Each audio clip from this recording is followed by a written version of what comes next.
Hello friends, welcome to your channel MPR। आशा करती हूँ कि आप सभी स्वस्थ होंगे, निरंतर अपने एग्जाम की तैयारी कर रहे होंगे। आज हम पढ़ने वाले हैं गांधी एवं उनके प्रारंभिक आंदोलन। इसको हम कंप्लीट करेंगे घटना चक्र पूर्वावलोकन बुक से। हम सभी एग्ज़ाम के लिए इसको कंप्लीट कर रहे हैं, SI, रेलवे, काउंसिल, पटवारी और जितने भी एग्ज़ाम में GK GS आता है उन सभी के लिए। तो चलिए गाइस स्टार्ट करते हैं। यदि आप हमारे चैनल पर नए हैं, अभी तक चैनल सब्सक्राइब नहीं किया है, तो यदि आपको वीडियो अच्छा लगता है, यूज़फुल लगता है, तो वीडियो को लाइक कीजिए, कमेंट कीजिए, शेयर कीजिए, अपने प्यारे प्यारे फ्रेंड्स के साथ शेयर कीजिए और सब्सक्राइब कीजिए। तो चलिए स्टार्ट करते हैं। गांधी जी एवं उनके प्रारंभिक आंदोलन। मोहनदास करमचंद गांधी जी का जन्म 2 अक्टूबर 1869 को गुजरात के पोरबंदर नामक स्थान पर हुआ था। इनकी प्रारंभिक शिक्षा राजकोट में हुई थी। महात्मा गांधी की अल्प आयु 13 वर्ष में कस्तूरबा गांधी के साथ विवाह हुआ था। इन्होंने द इनर टेम्पल लंदन में बैरिस्टरी का प्रशिक्षण लिया था। कहाँ से लिया था? द इनर टेम्पल लंदन से बैरिस्टरी का प्रशिक्षण लिया था। करमचंद गांधी पोरबंदर, बंकानेर और राजकोट राज्य के दीवान थे। जो करमचंद गांधी हैं वह पोरबंदर, बंकानेर और राजकोट राज्य के दीवान थे। वे महात्मा गांधी जी के पिताजी थे। इनका उपनाम कावा था। कावा गांधी था। किनका नाम? करमचंद गांधी जी का नाम क्या था? कावा था। गांधी जी ने दक्षिण अफ्रीका में 1894 में नटाल इंडियन कांग्रेस की स्थापना की है। कब की गई है? 1894 में की है नटाल इंडियन कांग्रेस की स्थापना दक्षिण अफ्रीका में।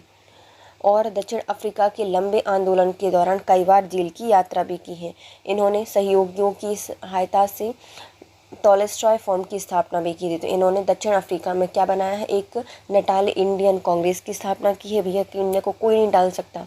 1894 में स्थापना की थी। और दक्षिण अफ्रीका में ही अपने सहयोगियों के साथ कई बार जेल गए और अपने सहयोगियों के साथ मिलकर ही कुछ टॉलस्टॉय फॉर्म की स्थापना भी उन्होंने की थी और वहीं रहने लगे थे। दक्षिण अफ्रीका में इन्होंने इंडियन ओपिनियन नामक अखबार भी निकाला था। तो इंडिया के बारे में क्या इनका ओपिनियन था? तो कहाँ पे निकाला गया था? दक्षिण अफ्रीका में निकाला गया था इंडियन ओपिनियन अखबार।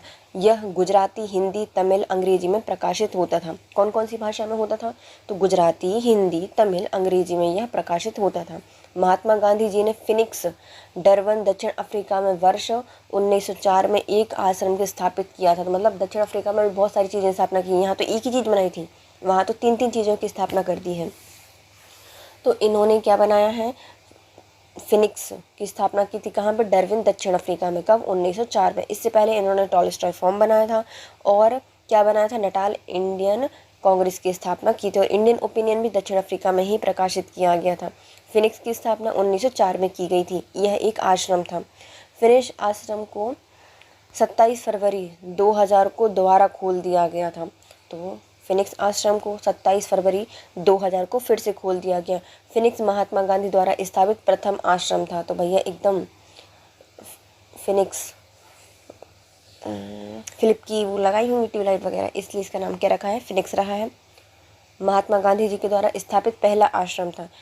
इनके विचारों में आदर्शवाद की वजह हम व्यवहारिक आदर्शवाद पर अत्यधिक जोर दिया है। मतलब इन्होंने सिर्फ ये नहीं बोला कि आदर्शवादी बनो कि भैया सिर्फ बातें करते रहो, बल्कि व्यवहारिक आदर्शवाद पर अत्यधिक जोर दिया है। मार्क्स की तरह ही महात्मा गांधी जी भी राज्य को हटाने की इच्छा रखते थे और इन्होंने स्वयं को दार्शनिक अराजकतावादी कहे जाने से गुरेज नहीं किया है। तो कौन है ये? मार्क्स की तरह ही महात्मा गांधी जी भी राज्य को हटाने की इच्छा रखते थे और इन्होंने स्वयं को दार्शनिक अराजकतावादी कहे जाने पर कोई भी ऐतराज़ नहीं जताया है। सत्य और अहिंसा गांधी जी के रामराज के युगल सिद्धांत थे। तो महात्मा गांधी जी चाहते थे कि यदि रामराज होगा तो वहाँ पे क्या होगा? सत्य और अहिंसा होगी। इन्होंने सत्य और अहिंसा को अपने स्वप्नों की नवीन समाज का आधार बताया था। तो इनका जो सपनों की दुनिया थी, इसके जो आधार थे वो क्या थे? सत्य और अहिंसा थे। महात्मा गांधी एक सच्चे समाजवादी थे। वे व्यक्ति के हित के साथ साथ समाज के हित पर भी ध्यान रखते थे। तो भैया व्यक्ति का हित ही नहीं बल्कि समाज का हित भी सोचते थे। वे सामाजिक न्याय में उद्धत सिद्धांतों को क्रियात्मक रूप देना चाहते थे। जो सामाजिक न्याय है उसको अच्छे से सिद्धांत या क्रियात्मक रूप देना चाहते थे। वे अन्याय एवं अत्याचार के विरोधी थे।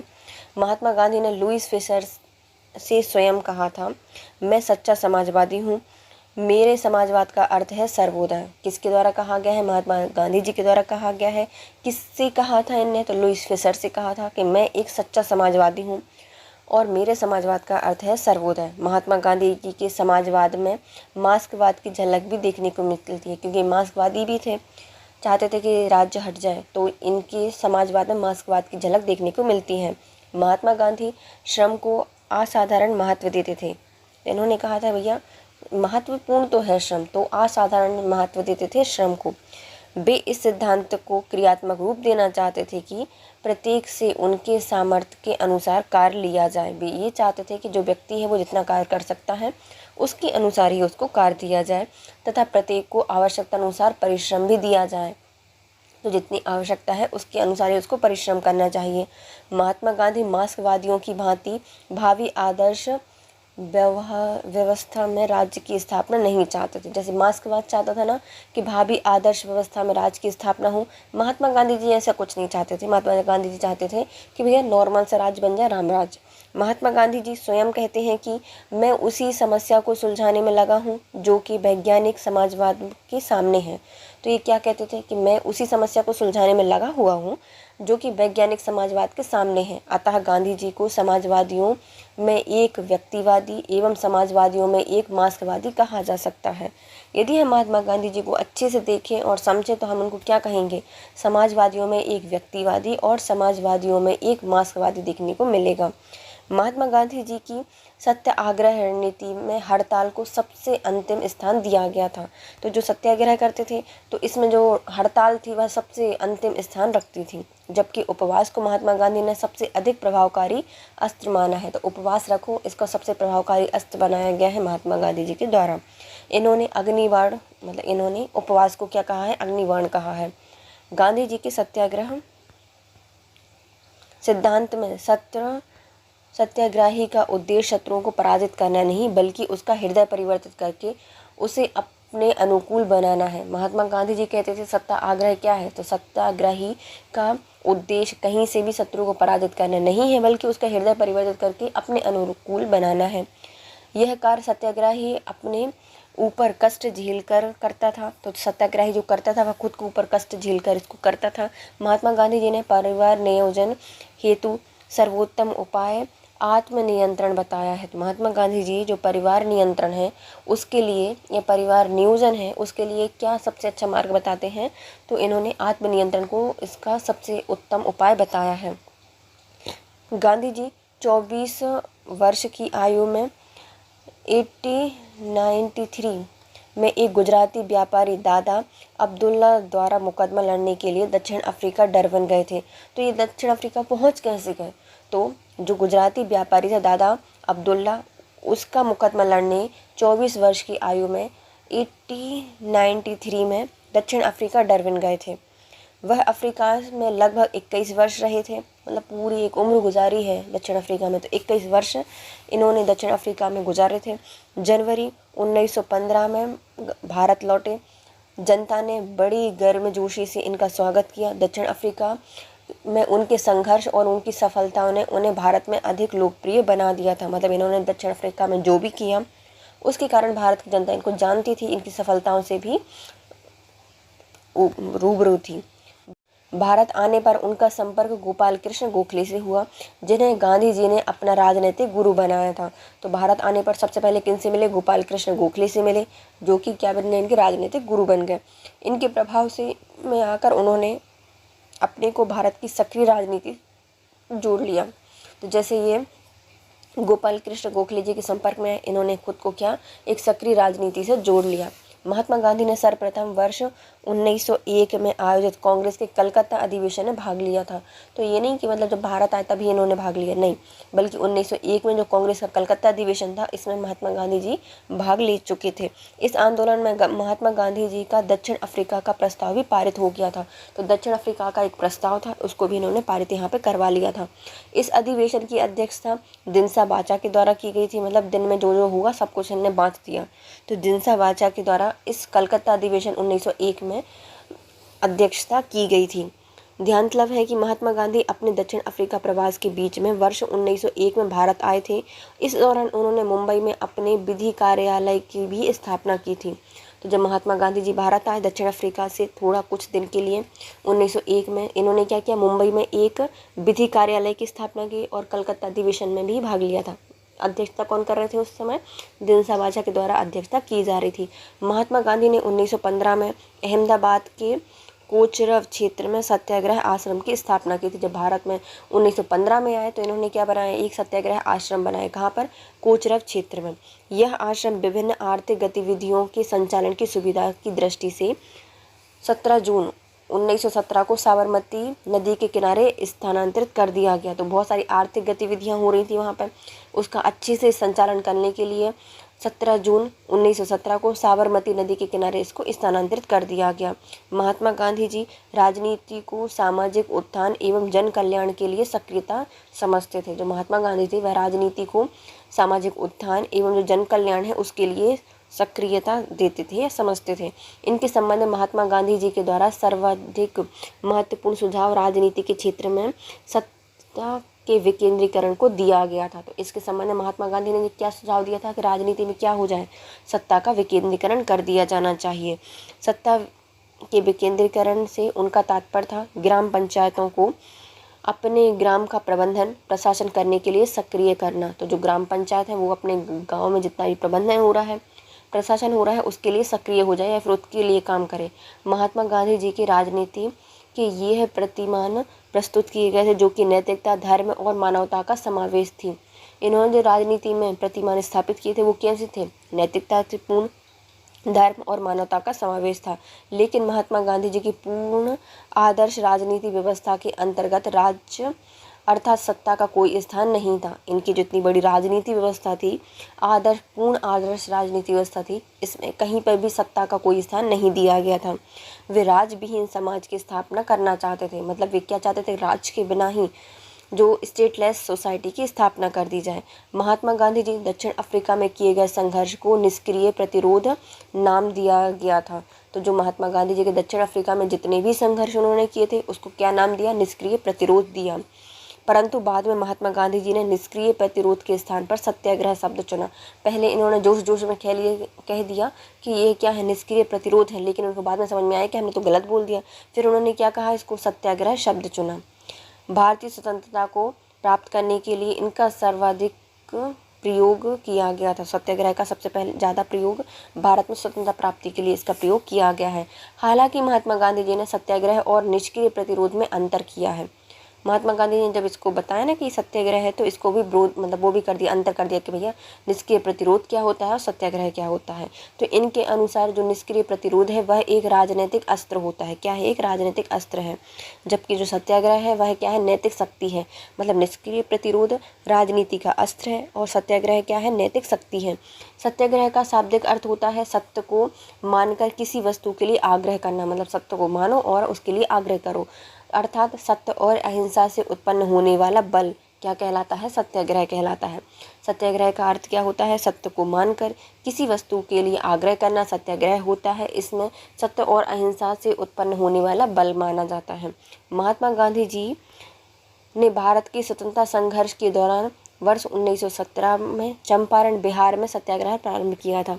तो महात्मा गांधी जी आज स्वतंत्रता में भाग लेना था तो सबसे पहला संघर्ष कहाँ से किया है? 1917 में चंपारण बिहार से सत्याग्रह प्रारंभ किया गया है।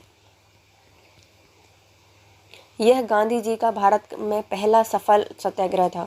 तो चंपारण आए 1917 में और इन्होंने सबसे पहला सत्याग्रह किया जो कि पहला सफल सत्याग्रह भी माना जाता है। महात्मा गांधी जी ने विदेशी वस्तुओं को नष्ट करने को भारत के आत्मसम्मान से जोड़ा हुआ कहा था। तो महात्मा गांधी जी ने जो विदेशी वस्तु हैं उसको नष्ट करने के लिए राष्ट्र के जो आत्मसम्मान है उससे जोड़ा हुआ कहा था कि विदेशी वस्तुओं की बर्बादी ही उनके साथ सर्वोत्तम व्यवहार है। तो यदि विदेशी वस्तुओं को बर्बाद कर रहे हो तो इसके साथ अच्छा व्यवहार कर रहे हो। ब्रिटिश निर्मित उत्पादों का महात्मा गांधी जी का बहिष्कार प्रभावी हुआ क्योंकि ब्रिटेन भारत को एक बड़ा निर्यात वस्तु का बाजार समझता था। जैसे ही इन्होंने विदेशी वस्तुओं का बहिष्कार करना प्रारंभ करवाया महात्मा गांधी जी ने तो भैया ब्रिटेन को लगा बहुत बड़ा झटका, क्योंकि भारत क्या था? ब्रिटेन के लिए एक बहुत बड़ा बाजार था। गांधी जी की विदेशी वस्तुओं के बहिष्कार के कारण ही देसी वस्तुओं के उत्पादन तथा बिक्री को काफ़ी प्रोत्साहन मिला था। तो जैसे ही इन्होंने विदेशी वस्तुओं का बहिष्कार कराया, क्या हुआ, देसी वस्तुओं का उत्पादन होना स्टार्ट हो गया और बिक्री को काफ़ी प्रोत्साहन मिला था। महात्मा गांधी जी ने अपने दक्षिण अफ्रीका प्रवास के दौरान जॉन रस्किन की पुस्तक अनटू दिस लास्ट पढ़ी थी। महात्मा गांधी जी ने अपनी आत्मकथा में लिखा है कि इस पुस्तक ने उनके जीवन को परिवर्तित कर दिया था। जब महात्मा गांधी जी दक्षिण अफ्रीका में थे, इनके द्वारा पढ़ी गई थी जॉन रस्किन की पुस्तक अनटू दिस लास्ट, उससे ये बहुत ज़्यादा प्रभावित हुए और इन्होंने अपनी आत्मकथा में क्या लिखा है कि इस बुक ने मेरे जीवन को सबसे ज़्यादा प्रभावित किया है, परिवर्तित कर दिया है। महात्मा गांधी जी के अनुसार इस पुस्तक का यह संदेश था कि व्यक्ति का कल्याण सबके कल्याण में निहित है। ये क्या चाहते थे, इस पुस्तक का संदेश क्या था, तो जो व्यक्ति का कल्याण है वह कैसे है, सबके कल्याण में निहित होता है। इसी के आधार पर महात्मा गांधी जी ने Sarvodaya, the welfare of all की अवधारणा का प्रतिपादन किया है। तो महात्मा गांधी जी के द्वारा ही सर्वोदय की अवधारणा प्रस्तुत की गई इस पुस्तक को पढ़ने के बाद। धर्मनिरपेक्ष लेखकों ने महात्मा गांधी के विचारों को थोरो, रस्किन और टॉलस्टॉय ने सबसे अधिक प्रभावित किया था। लेकिन हम धर्मनिरपेक्ष लेखकों की यदि माने तो महात्मा गांधी जी की विचारधारा को थोरो, रस्किन और टॉलस्टॉय की विचारधारा ने अधिक प्रभावित किया था। महात्मा गांधी जी ने थोरो से सविनय अवज्ञा, करबंदी की प्रेरणा पाई थी। थोड़ा थोड़ा सा सविनय अवज्ञा करो और थोड़ी थोड़ी सी करबंदी कर दो। तो महात्मा गांधी जी ने थोरो से क्या, सविनय अवज्ञा और करबंदी की प्रेरणा प्राप्त की थी। रस्किन से महात्मा गांधी जी ने शारीरिक परिश्रम का आदर करना सीखा था। मतलब एकदम खूब क्या करो, मेहनत करो, रस्किन रस से करो है, रस भर भर के, बहुत पानी पी पी के। तो रस्किन तो उससे क्या सीखा था महात्मा गांधी जी ने, शारीरिक परिश्रम का आदर करना। टॉलस्टॉय के प्रसिद्ध वाक्य ईश्वर का राज तुम्हारे भीतर है। तो टॉलस्टॉय का जो प्रसिद्ध वाक्य है क्या था, ईश्वर का राज्य क्या है, तुम्हारे भीतर है। इससे महात्मा गांधी जी काफ़ी प्रभावित हुए थे और इन्होंने अहिंसक असहयोग का आधार बनाया था। तो टॉलस्टॉय से क्या चीज़ है, भाई सारे टॉयस ना टूट जाए, इसलिए क्या करो, अहिंसक सहयोग करो। अहिंसक असहयोग का आधार किससे प्राप्त हुआ है, टॉलस्टॉय की वाक्य ईश्वर का राज्य तुम्हारे भीतर है से। महात्मा गांधी जी ने जाति विहीन छुआछूतों की दशा में सुधार करने के लिए कठोर संघर्ष किया था। जो जाति विहीन अछूत हैं उनके जीवन को सुधारने में भी इनने महत्वपूर्ण संघर्ष किया है। महात्मा गांधी जी कहते थे कि हरिजन सेवा मेरा जीवन श्वास है, इसलिए इसके बिना मैं एक क्षण भी जिंदा नहीं रह सकता। महात्मा गांधी जी के द्वारा कहा गया था कि हरिजनों की सेवा क्या है, मेरा जीवन श्वास है, इसके बिना मैं एक क्षण भी जीवित नहीं रह सकता। वर्ष 1917 से 1918 के आरंभ में गांधी जी ने 3 संघर्ष, चंपारण आंदोलन बिहार में, अहमदाबाद एवं खेड़ा दोनों में गुजरात में हिस्सा लिया था। तो महात्मा गांधी जी के द्वारा 1917 से 18 में चंपारण आंदोलन में, अहमदाबाद और खेड़ा गुजरात में हिस्सा लिया था। चंपारण और खेड़ा आंदोलन किसान आंदोलन थे। चंपारण और जो खेड़ा आंदोलन थे वो कौन से थे, किसान आंदोलन थे। जबकि जो अहमदाबाद का आंदोलन था वह औद्योगिक मजदूरों का आंदोलन था। तो अहमदाबाद में बहुत सारे उद्योग हैं, तो वहाँ पे उद्योगिक मजदूरों के द्वारा आंदोलन किया गया था। बिहार में हुआ चंपारण सत्याग्रह गांधी जी का प्रथम सत्याग्रह था भारत में। 1917 में जो चंपारण बिहार में हुआ आंदोलन या सत्याग्रह था वह भारत में महात्मा गांधी जी का पहला सत्याग्रह था।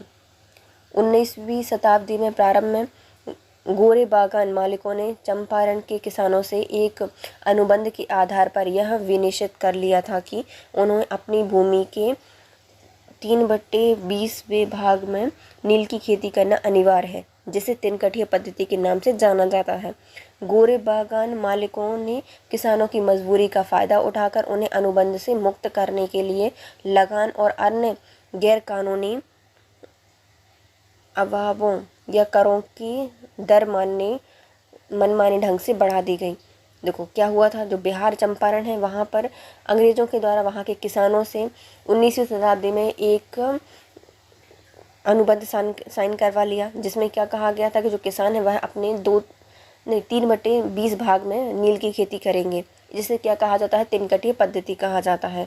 अब क्या हुआ, नील की खेती से भूमि बंजर हो गई, लेकिन अंग्रेज चाहते थे कि नील उगाएं, या फिर यदि नील नहीं उगा रहे हैं, अनुबंध को तोड़ रहे हैं, ये मुक्त करना चाहते हैं, तो इनको क्या करना पड़ेगा, लगान देनी पड़ेगी या फिर बहुत सारा कर देना पड़ेगा। तो कर भी मनमानी ढंग से वसूल रहे थे।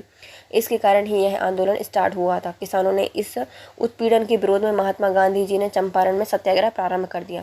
जो किसानों के साथ उत्पीड़न हो रही थी उसके लिए इन्होंने क्या किया, महात्मा गांधी ने चंपारण से सत्याग्रह प्रारंभ कर दिया। मामले की जांच के लिए सरकार ने एक कमेटी की गठन की।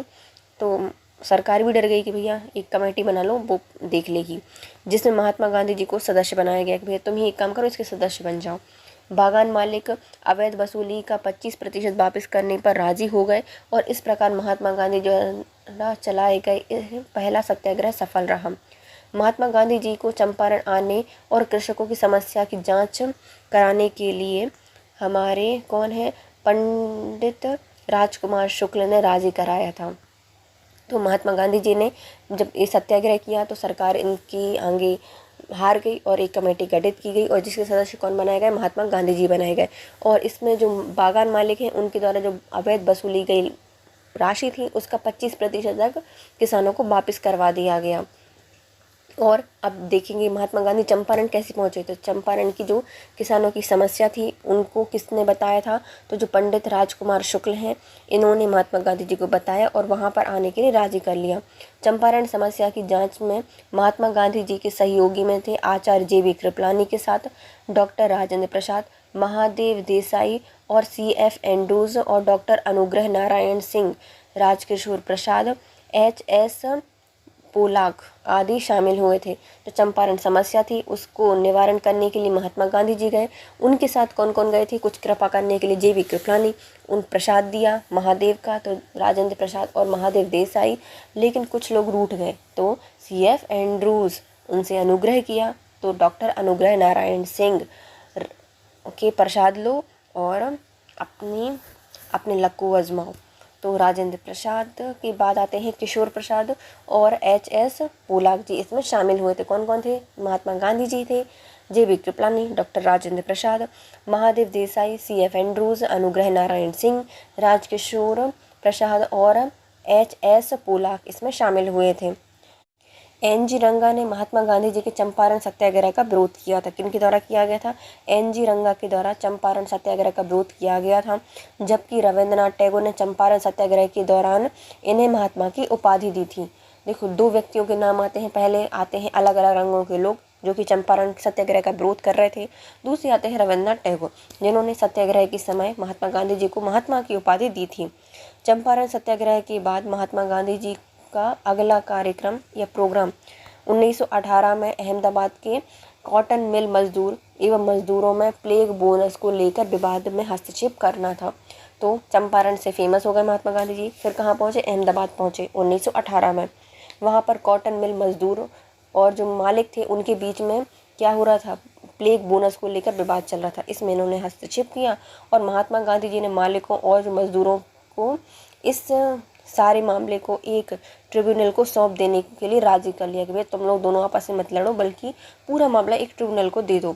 लेकिन बाद में मालिकों ने 20% बोनस देने की घोषणा की और इसे स्वीकार ना करने पर मजदूरों को नौकरी से निकालने की धमकी दे दी। मालिकों ने क्या किया कि चलो भैया हम बोनस का 20% बोनस आपको दे रहे हैं, यदि आपने स्वीकार नहीं किया तो हम आपको नौकरी से हटा देंगे। मालिकों के इस व्यवहार को उन्होंने गंभीरता से लिया और मजदूरों को हड़ताल पर जाने को कह दिया। महात्मा गांधी जी ने कहा कि भैया ये तो मान ही नहीं रहे प्यार से, एक काम करो, चलो सब लोग हड़ताल पर बैठ जाओ। मजदूरों का उत्साह बढ़ाने और संघर्ष तेज करने के लिए इन्होंने खुद अनशन पर बैठने का फैसला किया। तो महात्मा गांधी जी ने कहा कि मजदूर खुद तो बैठेंगे नहीं, एक काम करते हैं कि हम खुद बैठ जा रहे हैं, थोड़ी बहुत मोटिवेट हो जाएंगे। तो ये खुद ही अनशन में बैठने का फैसला ले लिया।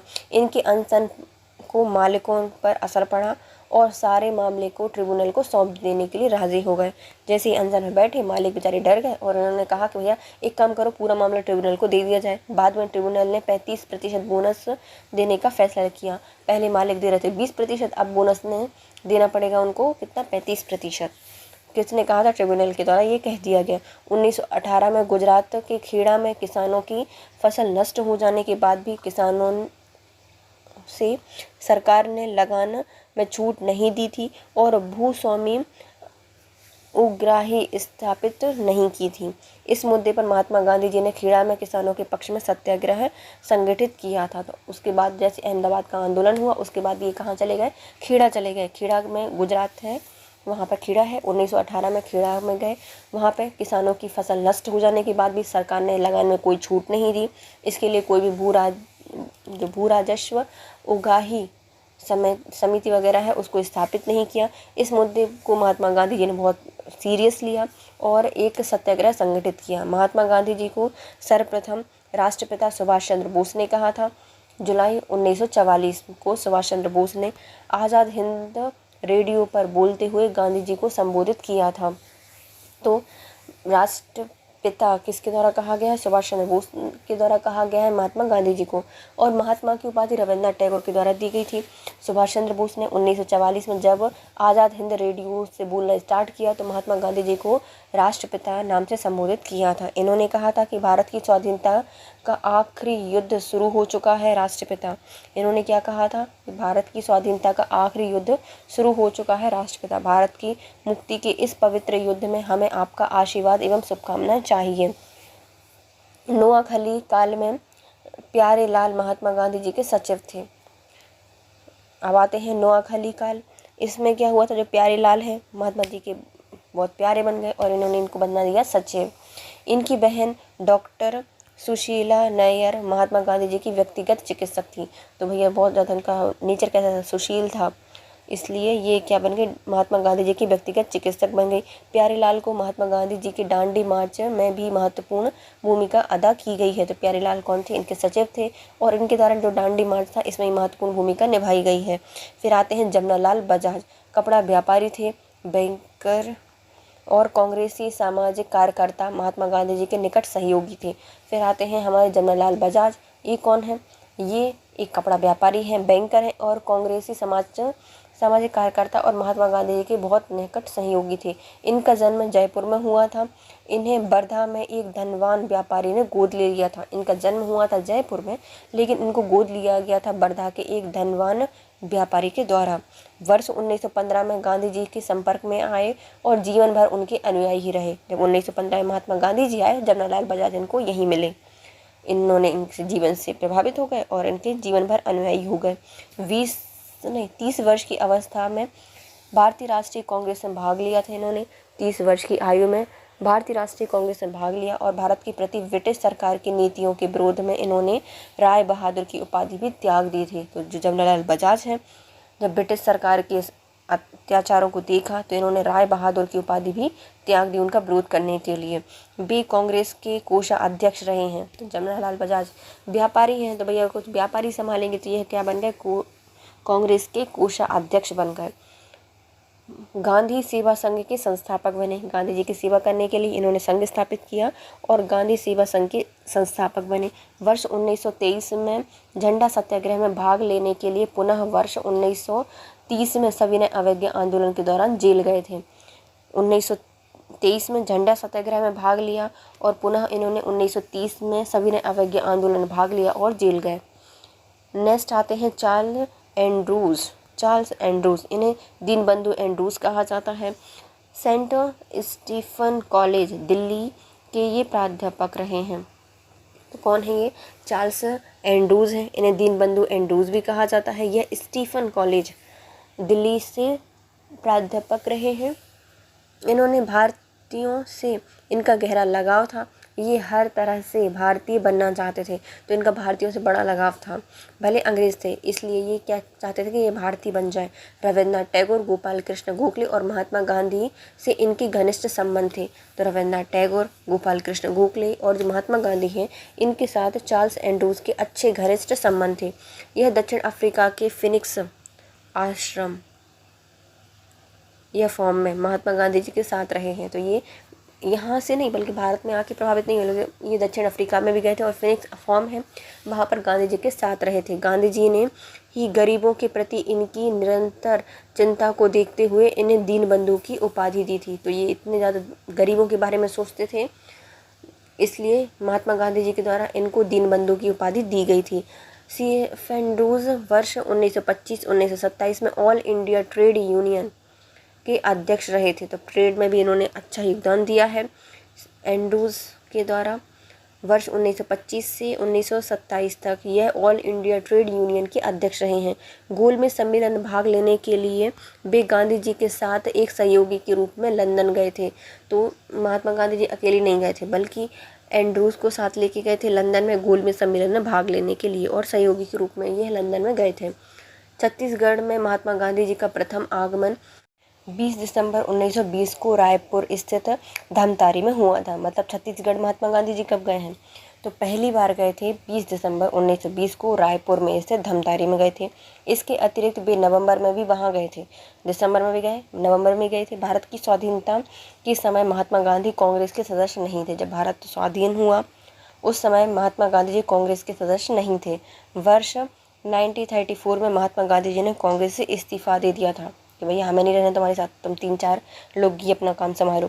तो 1934 में महात्मा गांधी जी ने कांग्रेस से इस्तीफा दे दिया तथा फिर वे कांग्रेस के औपचारिक रूप से सदस्य नहीं बने थे। फिर वो कभी उसके सदस्य नहीं बने औपचारिक रूप से।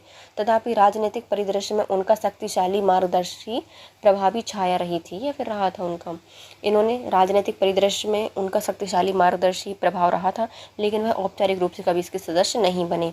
महात्मा गांधी जी ने वर्ष 1903 में जोहान्सबर्ग में अपनी लॉ फर्म स्थापित की थी।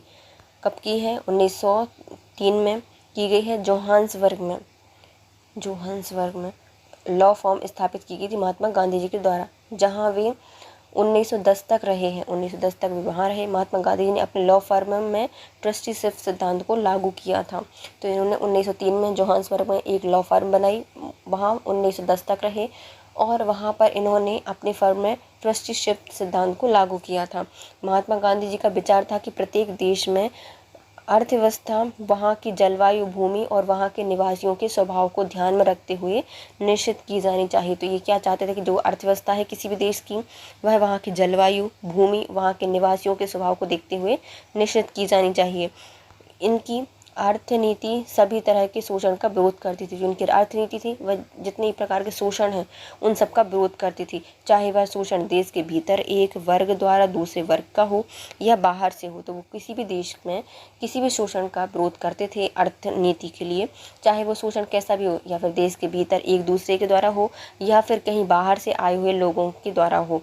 गांधी जी इसको दूर करने के लिए ऐसी प्रेरणा कायम करना चाहते थे जिससे व्यक्ति अपनी मौलिक प्रयत्न के द्वारा स्वतंत्र वातावरण में श्रम और कार्य कर सके। तो महात्मा गांधी जी क्या चाहते थे कि जो मौलिक प्रयत्न है इनका यही था कि स्वतंत्रता वातावरण में श्रम और कार्य कर सके, जिसके लिए वे स्वदेशी उद्योग को पुनरुद्धार करना चाहते थे। तो महात्मा गांधी जी का मौलिक प्रयत्न था कि स्वतंत्रता व्यवहार से कोई भी व्यक्ति है अपना श्रम और कार्य कर सके। इसके लिए क्या करना चाहिए? स्वदेशी उद्योग है उनका पुनरुद्धार करना चाहिए ताकि लोगों को पर्याप्त भोजन मिल सके, वे भूख से पीड़ित ना रहें या भूखमरी से ना पीड़ित रहें। इसके लिए महात्मा गांधी जी कुटीर उद्योग जैसे गुड़ बनाना, घास कूटना, तेल पेरोना और कागज बनाना, चमड़े का कार्य करना आदि पर जोर देते थे। तो महात्मा गांधी जी ने कुटीर उद्योगों पर बल दिया है। वे चाहते थे खुद अपना काम करो, खुद भोजन मिल सके उनके लिए और भूख से पीड़ित ना हो। इसके लिए इन्होंने गुड़ बनाना, घास कूटना, तिल पेरना, कपड़ा और कागज बनाना, चमड़े का कार्य करने पर जोर दिया था। इससे महात्मा गांधी जी मानते थे कि जो गरीब और आश्रित हैं उनका आर्थिक और सामाजिक सुधार करने में मदद मिलेगी। 30 जनवरी 1948 को नाथूराम गोडसे ने महात्मा गांधी जी को गोली मारी थी। कब मारी थी? 30 जनवरी 1948 को नाथूराम गोडसे के द्वारा महात्मा गांधी जी को गोली मारी गई थी। इनकी मृत्यु पर भारत के तत्कालीन प्रधानमंत्री पंडित जवाहरलाल नेहरू ने कहा था कि हमारे जीवन से प्रकाश चला गया है। किसके द्वारा कहा गया था? तत्कालीन प्रधानमंत्री थे पंडित जवाहरलाल नेहरू। इनके द्वारा कहा गया था कि हमारे जीवन से प्रकाश चला गया है, हमारे चतुर्दिश अंधकार ही अंधकार है। मैं नहीं समझ पा रहा हूँ कि आपसे क्या कहूँ और कैसे कहूँ। राष्ट्रपिता हमें जिसने हमें प्यार से बापूजी कहते थे वो हमारे बीच नहीं रहे। ये कहा गया था किनके द्वारा? महात्मा गांधी जी के मृत्यु पर पंडित जवाहरलाल नेहरू के द्वारा कहा गया था, जो कि तत्कालीन प्रधानमंत्री थे उस समय। अब आते हैं इससे संबंधित प्रश्न उत्तर। करमचंद गांधी कहाँ के दीवान थे? तो यह थे पोरबंदर के, बांका, राजकोट उपयुक्त सभी राज्यों के थे। करमचंद गांधी पोरबंदर, राजकोट, बंकानेर राज्यों के दीवान थे। यह महात्मा गांधी जी के पिता थे। इनका नाम उपनाम क्या था? कांवा गांधी था। निम्नलिखित में से किस कॉलेज में महात्मा गांधी जी ने पढ़ाई की थी? तो इसका नाम था श्यामल दास कॉलेज, भावनगर। श्यामल दास कॉलेज, भावनगर। महात्मा गांधी जी भारत में स्वतंत्रता आंदोलन के एक प्रमुख नेता थे। इन्होंने प्रारंभिक शिक्षा पोरबंदर में संपन्न की। इन्होंने हाई स्कूल की शिक्षा राजकोट स्थित अल्फ्रेड हाई स्कूल से प्राप्त की थी। इनके उपरांत इन्होंने भावनगर स्थित श्यामल दास आर्ट कॉलेज में अपना नामांकन कराया। इसके उपरांत इन्होंने यूनिवर्सिटी कॉलेज लंदन से विधि या लॉ की पढ़ाई पूरी की थी। दक्षिण अफ्रीका में रहने की अवधि महात्मा गांधी ने निम्नलिखित में से किस पत्रिका का प्रकाशन किया था? तो वहाँ पर इंडियन ओपिनियन पत्रिका निकाली गई थी। दक्षिण अफ्रीका में महात्मा गांधी जी के द्वारा इंडियन ओपिनियन नामक अखबार निकाला गया था। यह गुजराती, हिंदी, तमिल, अंग्रेजी में प्रकाशित होता था। 1904 में डरबन में फिनिक्स फर्म की स्थापना भी इन्होंने की थी। फिनिक्स फर्म कहाँ पे था? तो डरबन, दक्षिण अफ्रीका में स्थित था। महात्मा गांधी जी समर्थक थे। तो महात्मा गांधी जी दार्शनिक अराजकतावाद के समर्थक थे। महात्मा गांधी जी के विचारों में आदर्शवाद की वजह वह व्यवहारिक आदर्शवाद पर अत्यधिक जोर दिया करते थे। मार्क्स की तरह ही महात्मा गांधी जी भी राज को हटाने की इच्छा रखते थे। इन्हें स्वयं को दार्शनिक अराजकतावादी कहे जाने से गुरेज नहीं किया है। गुरेज। निम्नलिखित में से महात्मा गांधी जी के रामराज के युगल सिद्धांत क्या थे? तो सत्य और अहिंसा। गांधी जी की दृष्टि में अहिंसा का अर्थ क्या है? तो अहिंसा का अर्थ है सत्य की प्राप्ति का रास्ता। गांधी जी ने सत्य और अहिंसा को अपने सपनों के नवीन समाज का आधार बताया है। गांधी जी का कहना था कि सत्य और अहिंसा को निरपेक्ष रूप से अंगीकार करना आवश्यक है। अहिंसा मेरे धर्म का सिद्धांत है, वही मेरे कर्म का अंतिम सिद्धांत है। सत्याग्रही का अनिवार्य कर्तव्य है कि वह अहिंसा द्वारा सत्य का साक्षात्कार करने का प्रयत्न करे। गांधी जी के संदर्भ में निम्नलिखित में से कौन सही था या कौन सही है? तो महात्मा गांधी जी क्या थे? समाजवादियों में एक व्यक्तिवादी और समाजवादियों में एक मार्क्सवादी। महात्मा गांधी जी के राज संबंधी विचारों को व्यवहारिक दृष्टिकोण से व्यक्तिवादी कहा जाता है। महात्मा गांधी जी एक अच्छे समाजवादी थे। वे व्यक्तियों के हित के साथ साथ समाज के हित पर भी ध्यान रखते थे। गांधी जी ने लुईस फिशर से स्वयं कहा था कि मैं सच्चा समाजवादी हूँ, मेरे समाजवाद का अर्थ है सर्वोदय। गांधी जी के समाजवाद में मार्क्सवाद का भी झलक देखने को मिलती है। गांधी जी स्वयं कहते थे कि मैं उसी समस्या को सुलझाने में लगा हूँ जो कि वैज्ञानिक समाजवाद के सामने है। अतः गांधी जी को समाजवादियों में एक व्यक्तिवादी और समाजवादियों में एक मार्क्सवादी कहा जा सकता है। गांधी जी की सत्याग्रह रणनीति में निम्नलिखित में से सबसे अंतिम स्थान किसको दिया गया है? सबसे अंतिम थी हड़ताल। सबसे अंतिम थी हड़ताल। गांधी जी के सिद्धांत के अनुसार निम्नलिखित में कौन सा एक सत्य नहीं है या कौन सा सही नहीं है ना? सत्याग्रही का उद्देश्य शत्रुओं को पराजित करना है, तो नहीं, पहला ही गलत हो जाएगा। सत्याग्रही का अस्त्र अहिंसा है। सत्याग्रही को अपने संकल्प में दृढ़ विश्वास होना चाहिए। सत्याग्रहियों को विरोध के प्रति द्वेष भाव नहीं रखना चाहिए। महात्मा गांधी जी के सत्याग्रह के सिद्धांत में सत्याग्रही का उद्देश्य शत्रुओं को पराजित करना नहीं, बल्कि उसका हृदय परिवर्तित करके अपने अनुकूल बनाना है। गांधी जी के अनुसार अहिंसा के क्रूरतम रूप क्या है? तो अहिंसा का क्रूरतम रूप है गरीबी का स्थायित्व। गांधी जी का कहना था कि गरीबी का स्थायित्व हिंसा का क्रूरतम रूप है। गांधी जी ने परिवार नियोजन हेतु तरीका बताया है आत्मनियंत्रण। गांधी जी ने परिवार नियोजन हेतु सर्वोत्तम उपाय बताया है आत्मनियंत्रण। गांधी जी दक्षिण अफ्रीका में कितने वर्ष रहे थे? तो 21 वर्ष ये रहे थे। महात्मा गांधी जी दक्षिण अफ्रीका में लगभग 21 वर्ष रहे थे। महात्मा गांधी जी 24 वर्ष की आयु में 1893 में एक गुजराती व्यापारी दादा अब्दुल्ला का मुकदमा लड़ने दक्षिण अफ्रीका डरबन गए थे, जबकि जनवरी 1905 में वे भारत लौटे थे। महात्मा गांधी जी द्वारा दक्षिण अफ्रीका से भारत किस वर्ष लौटे थे? तो 1915 में ये भारत लौटे थे। दक्षिण अफ्रीका के किस रेलवे स्टेशन पर महात्मा गांधी जी को ट्रेन से फेंक दिया गया था? तो इसका नाम है पीटर्सबर्ग। दक्षिण अफ्रीका प्रवास के दौरान महात्मा गांधी जी को नस्लीय भेदभाव का सामना करना पड़ा। एक बार ट्रेन में प्रथम श्रेणी का पास होते हुए भी उन्हें सामान्य बोगी में स्थानांतरित कर दिया गया, जिसका उन्होंने प्रतिरोध किया। इसके फलस्वरूप उन्हें पीटर्सबर्ग रेलवे स्टेशन पर इस ट्रेन से फेंक दिया गया। महात्मा गांधी जी ने निम्नलिखित भारतीय राष्ट्रीय कांग्रेस के अधिवेशनों में से किस एक अधिवेशन में भाग लिया था? तो 1901 का कलकत्ता अधिवेशन में भाग लिया था, जिसकी अध्यक्षता की थी दिनसा भाचा के द्वारा। भारत के स्वतंत्रता आंदोलन के दौरान महात्मा गांधी जी द्वारा स्थापित साबरमती आश्रम नगर के बाहर था, तो ये कहाँ पे था? अहमदाबाद नगर से बाहर था। महात्मा गांधी जी के द्वारा वर्ष 1905 में अहमदाबाद के कोचरब क्षेत्र में सत्याग्रह आश्रम की स्थापना की गई थी। यह आश्रम विभिन्न आर्थिक गतिविधियों के संचालन की दृष्टि से 17 जून 1917 को साबरमती नदी के किनारे स्थानांतरित कर दिया गया। महात्मा गांधी जी ने अहमदाबाद के निकट साबरमती के किनारे एक आश्रम बनाया था, जो कि कहलाता था सत्याग्रह आश्रम। गांधी जी के संदर्भ में निम्नलिखित आश्रम में से कौन सबसे पुराना है? तो सबसे पुराना है फिनिक्स आश्रम, दक्षिण अफ्रीका में इसको स्थापित किया गया था। महात्मा गांधी जी ने फिनिक्स डरविन दक्षिण अफ्रीका में वर्ष 1904 में एक आश्रम स्थापित किया था। फिनिक्स आश्रम 27 फरवरी 2000 को द्वारा खोल दिया गया और फिनिक्स महात्मा गांधी जी द्वारा स्थापित प्रथम आश्रम था। गांधी जी ने सेवा धर्म कहाँ अपनाया था? तो सेवा धर्म अपनाया था दक्षिण अफ्रीका में।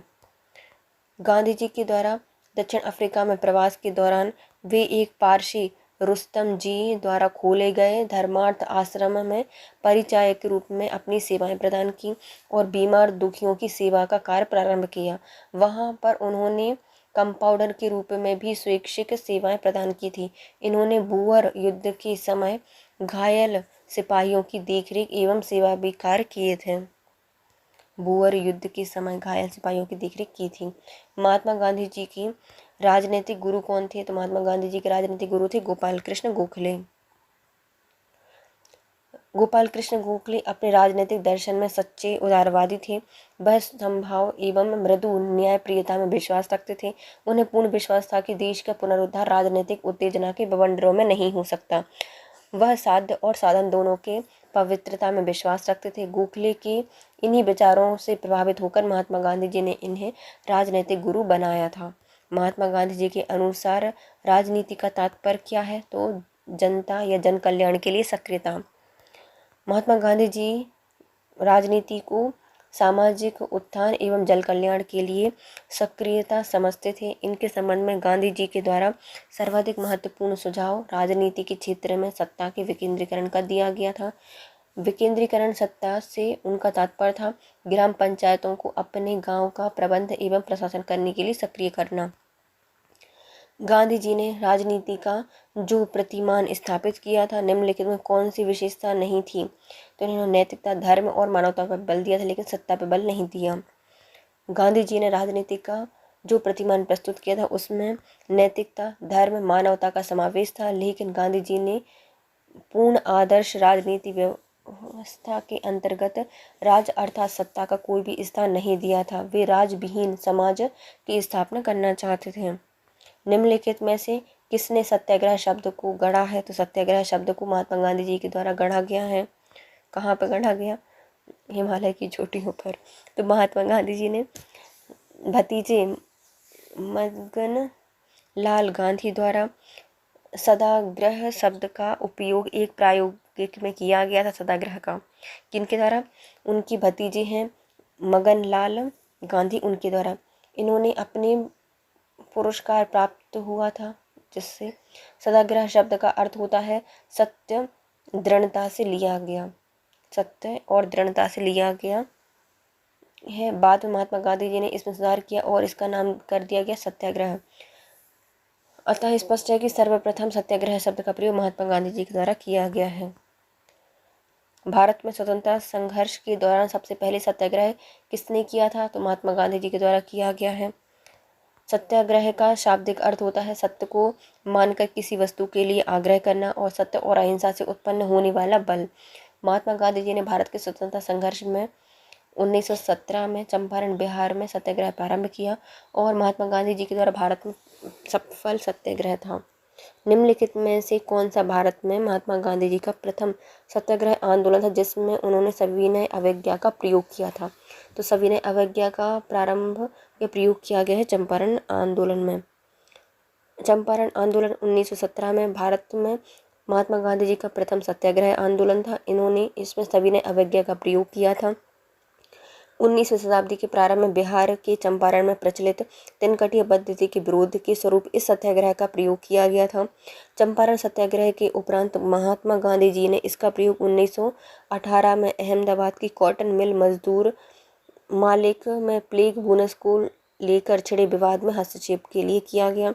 वर्ष 1918 में ही गुजरात के खेड़ा में किसानों की नष्ट हुई फसलों के बावजूद ब्रिटिश सरकार द्वारा लगान में छूट न देने के कारण महात्मा गांधी जी ने खेड़ा सत्याग्रह का प्रारंभ किया। और ध्यानतलब है कि महात्मा गांधी जी द्वारा रोलेक्ट सत्याग्रह वर्ष 1919 में ब्रिटिश सरकार द्वारा पारित रोलेक्ट एक्ट के विरोध स्वरूप किया गया था। रोलेक्ट सत्याग्रह। निम्नलिखित में से मोहनदास करमचंद गांधी किसके लिए सर्वाधिक जाने जाते हैं? तो यह जाने जाते हैं भारतीय स्वतंत्रता को प्राप्त कराने के लिए निष्क्रिय विरोध के लिए। महात्मा गांधी जी के द्वारा दक्षिण अफ्रीका में किए गए संघर्ष को निष्क्रिय प्रतिरोध नाम दिया गया है, परंतु बाद में महात्मा गांधी जी ने निष्क्रिय प्रतिरोध के स्थान पर सत्याग्रह शब्द सुना। भारतीय स्वतंत्रता को प्राप्त कराने के लिए इनका सर्वाधिक प्रयोग किया गया था। हालांकि महात्मा गांधी जी ने सत्याग्रह और निष्क्रिय प्रतिरोध में अंतर किया है। निष्क्रिय प्रतिरोध एक राजनीतिक अस्त्र है और सत्याग्रह एक नैतिक शक्ति। महात्मा गांधी जी के अनुसार सत्याग्रह निष्क्रिय प्रतिरोध से इतना ही भिन्न है जितना दक्षिणी ध्रुव और उत्तरी ध्रुव। निम्नलिखित में से किसने कहा था कि विदेशी वस्त्रों की बर्बादी ही इसका सर्वोत्तम व्यवहार है? तो यह महात्मा गांधी जी के द्वारा कहा गया था। महात्मा गांधी जी ने विदेशी वस्त्रों को नष्ट करने के लिए राष्ट्र के आत्मसम्मान से जोड़ा था और कहा था कि विदेशी वस्त्रों की बर्बादी ही इनके साथ सर्वोत्तम व्यवहार है। ब्रिटिश निर्मित उत्पादों का महात्मा गांधी जी का बहिष्कार प्रभावी हुआ क्योंकि ब्रिटेन भारत को एक अपना निर्मित वस्तुओं का बड़ा बाजार समझता था। ब्रिटिश निर्मित उत्पादों का महात्मा गांधी जी के बहिष्कार प्रभाव भी हुआ था क्योंकि ब्रिटेन भारत को एक बड़ा निर्मित वस्तुओं का बाजार समझता था। महात्मा गांधी जी के राजनीतिक जीवन की निम्नलिखित घटनाओं का काल क्रम बताना है। तो सबसे पहले कौन सा हुआ है? चंपारण, फिर उसके बाद अहमदा मिल हड़ताल, फिर खेड़ा सत्याग्रह, फिर असहयोग आंदोलन। महात्मा गांधी जी के द्वारा चंपारण की घटना 1917 में हुई, अहमदाबाद मिल हड़ताल फरवरी मार्च 1918 में, खेड़ा सत्याग्रह 22 मार्च 1918 में, असहयोग आंदोलन 1920 से 1922। निम्नलिखित में महात्मा गांधी जी का भारत में पहला सत्याग्रह था वो था चंपारण। दक्षिण अफ्रीका में वर्ष 1915 में लौटने के बाद महात्मा गांधी जी ने भारत में अपना प्रथम सफल सत्याग्रह बिहार के चंपारण जिले से वर्ष 1917 में किया था। वर्ष 1917 में चंपारण में एक किसान राजकुमार शुक्ल ने महात्मा गांधी जी से लखनऊ में भेंट की और उन्हें चंपारण आने का आग्रह किया।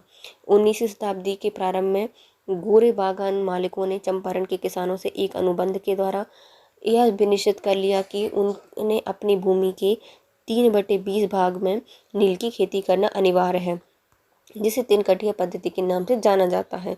गोरे बागान मालिकों ने किसानों की मजदूरी का फायदा उठाकर उन्हें अनुबंध से मुक्त करने के लिए लगान और अन्य गैर कानूनी अभावों या करों को दर मनमाने ढंग से बढ़ा दी गई। किसानों ने इस उत्पीड़न के विरोध में गांधी जी से चंपारण सत्याग्रह प्रारंभ कर दिया।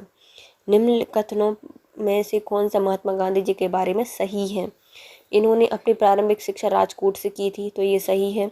कस्तूरबा गांधी के साथ इनका विवाह 13 वर्ष की आयु में हुआ था, सही है। इन्होंने विधि का अध्ययन द इनर टेम्पल लंदन से किया था, तो ये भी सही है। द रस्किन की पुस्तक अनटू दिस लास्ट से सर्वाधिक प्रभावित हुए थे, तो ये भी सही है। चारों सही हैं। मोहनदास करमचंद गांधी का जन्म 2 अक्टूबर 1869 को गुजरात के पोरबंदर नामक स्थान पर हुआ। इनकी प्रारंभिक शिक्षा राजकोट में हुई। इनकी अल्प आयु 13 वर्ष की आयु में कस्तूरबा गांधी जी के साथ विवाह हो गया। द इनर टेम्पल लंदन में वेरिस्टी का प्रशिक्षण प्राप्त किया। रस्किन की पुस्तक अनटू दिस लास्ट से सबसे ज़्यादा प्रभावित थे। महात्मा गांधी जी ने कहा था कि उनकी कुछ सबसे गहन धारणाएं अनटू दिस लास्ट नामक पुस्तक में प्रतिबिंबित होती हैं और इस पुस्तक ने उनके जीवन को बदल डाला है। इस पुस्तक का वह संदेश क्या था जिससे महात्मा गांधी जी को बदला था? तो इसका एक था कि व्यक्ति का कल्याण सबके कल्याण में निहित है, सर्वोदय की भावना। महात्मा गांधी जी ने दक्षिण अफ्रीका प्रवास के दौरान जॉन रस्किन की बुक अनटू दिस लास्ट पढ़ी। गांधी जी ने अपनी आत्मकथा में लिखा है कि इस पुस्तक ने उनके जीवन को परिवर्तित कर दिया। इसमें समीक्षा में महात्मा गांधी जी ने 3 बातों को नोट किया है जिसमें प्रमुख थी व्यक्ति का कल्याण ही सबके कल्याण में निहित है। गांधीवादी विचारधारा किससे प्रभावित रही है? तो गांधीवादी विचारधारा रस्किन से, टॉलस्टॉय से और थोरो से, उपयुक्त सभी से। धर्मनिरपेक्ष लेखकों में महात्मा गांधी विचार की जो गांधी विचारधारा है उसको थोरो, रस्किन और टॉलस्टॉय ने सबसे ज़्यादा प्रभावित किया था। गांधी जी ने थोरो से सविनय अवज्ञा आंदोलन, करबंदी की प्रेरणा ली। रस्किन से शारीरिक श्रम का आदर्श या आदर करना सिखाया और टॉलस्टॉय के सिद्धांत से ईश्वर का राज हमारे भीतर है, यह महात्मा गांधी जी को काफ़ी प्रभावित किया और इससे अहिंसक असहयोग का आधार बना।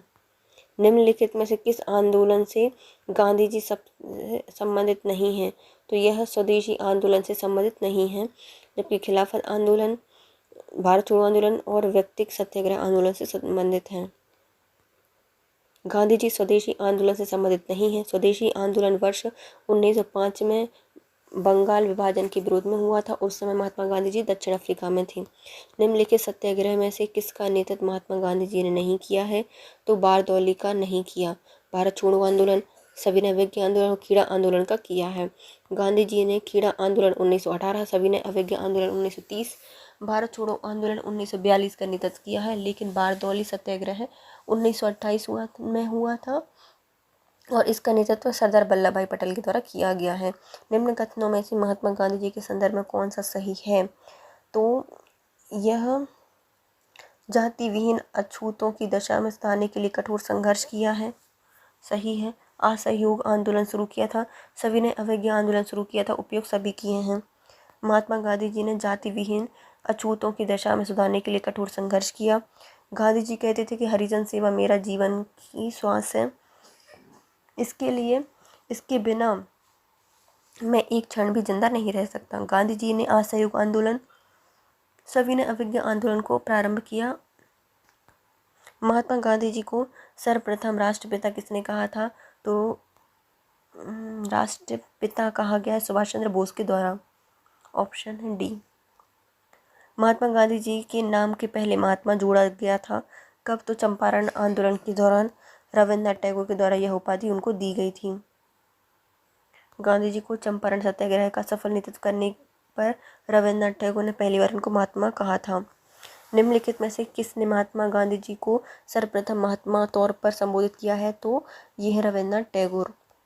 नोआखली काल में महात्मा गांधी जी के सचिव थे इनके Pyarelal.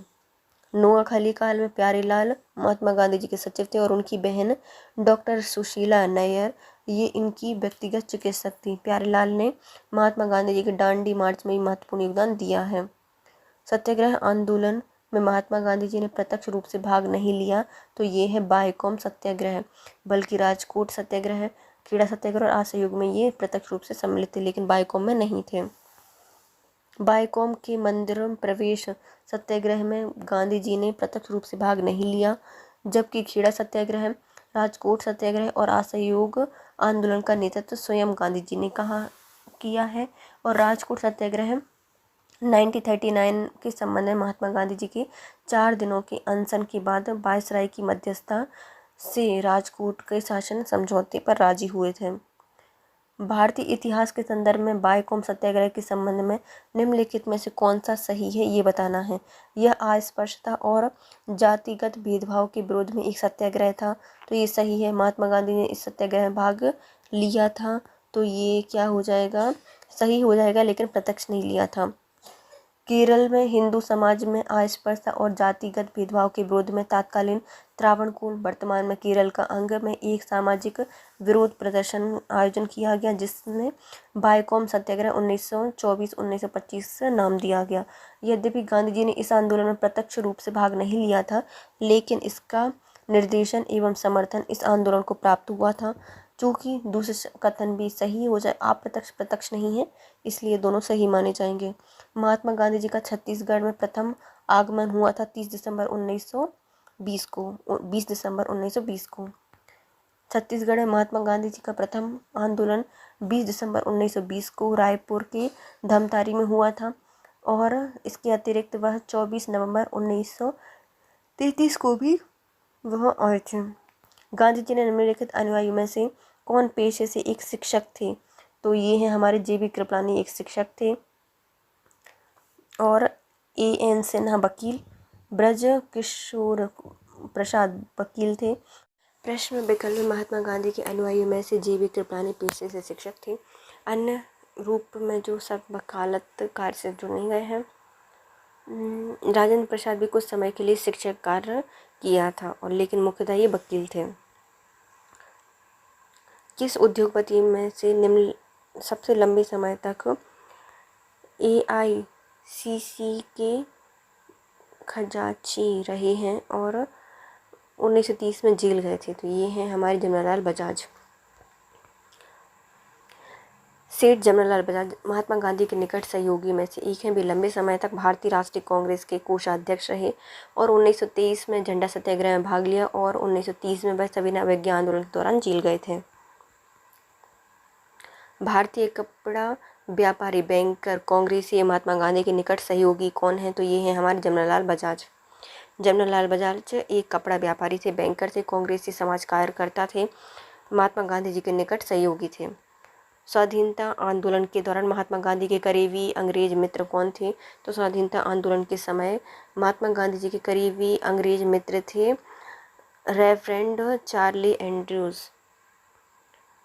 Charles Andrews, Dinabandhu Andrews, saint Stephen college अंग्रेज मतलब दिल्ली में प्राध्यापक रहे हैं। भारत में इनसे इनका गहरा लगाव रहा है।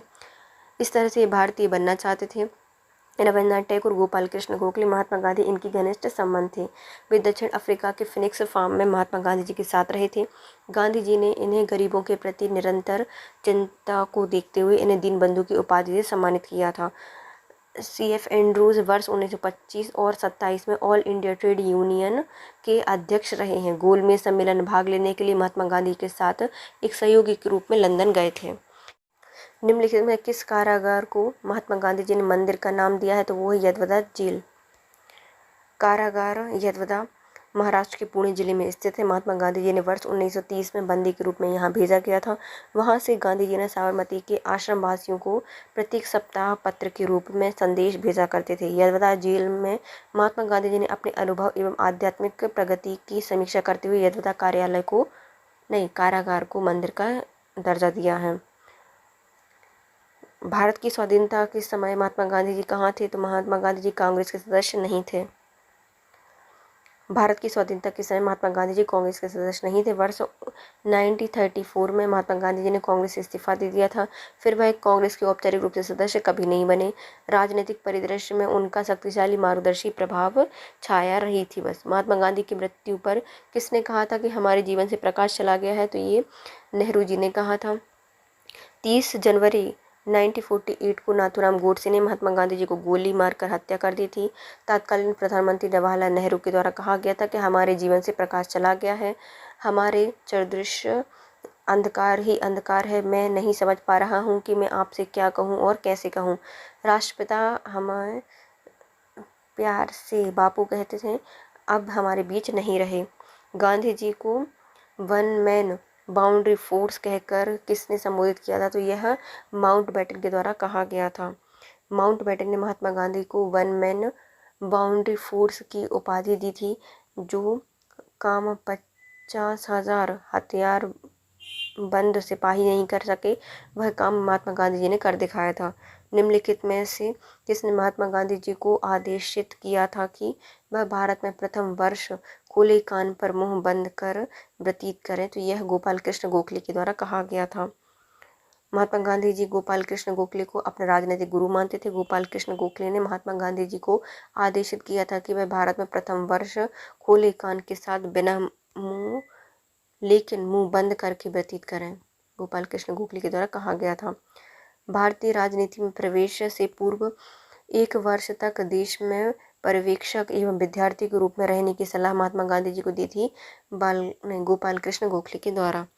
महात्मा गांधी जी के राजनीतिक गुरु रहे हैं गोपाल कृष्ण गोखले। 1915 में जब भारत वापस आने के पश्चात गोपाल कृष्ण गोखले ने उन्हें 1 वर्ष तक भारत का भ्रमण करने, देश की वास्तविक स्थिति से अवगत होने की सलाह दी थी। निम्नलिखित में से किसने कहा था कि गलत साधन हमें कभी भी सही उद्देश्य तक नहीं ले जा सकता? तो यह कहा गया था महात्मा गांधी जी के द्वारा।